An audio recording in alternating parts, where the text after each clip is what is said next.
ఒకసారి time machine చేసుకొని బ్యాక్కి వెళ్ళిపోదాం. శివాజీ గారు తన గుర్రం మీద యుద్ధానికి బయలుదేరుతున్నారు. 1857లో బ్రిటిష్ వారికి వ్యతిరేకంగా భారతీయ సైనికులు తమ స్వాతంత్ర్యం కోసం 1857 సిపాయి మ్యూట్ని గుర్తుంది కదా. బ్రిటిష్ వాళ్ళ మీద మంగల్ పాండే తిరుగుబాటు. మొట్టమొదటిసారి ఇండియన్స్ అందరూ బ్రిటిష్ వాళ్ళ మీద తిరుగుబాటు చేయడం స్టార్ట్ చేశారు. సుభాష్ చంద్రబోస్ గారు జపాన్ ఆర్మీతో మాట్లాడుతున్నారు. 1942 క్విట్ ఇండియా మూమెంట్. మన మహాత్మా గాంధీ గారు, మనందరికీ తెలుసు నేతాజీ సుభాష్ చంద్రబోస్ గారు అంటే జపాన్ ఆర్మీకి చాలా ఇష్టం. జపాన్ ఆర్మీతో సుభాష్ చంద్రబోస్ గారికి చాలా మంచి ఫ్రెండ్షిప్ అనేది ఉంటుంది.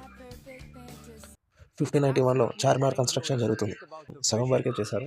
చూద్దాం, ఫుల్ ఖాళీ ప్లేస్, చెట్లు అంతే, మనుషులు లేరు, జనాలు లేరు, షాపులు లేవు, ఏం లేవు. 1800లో కూడా చార్మినార్ అద్భుతంగా ఉంది. అక్కడ మనుషులు చాలా తక్కువ మంది, చాలా తక్కువగా షాపులు ఉన్నాయి. ఇలాంటి ఇంకా వీడియోలు, మంచి మంచి పాత హిస్టరీలో మన రాజులు, మంచి మంచి స్టోరీలు మీకు లైవ్లో బ్లాగ్స్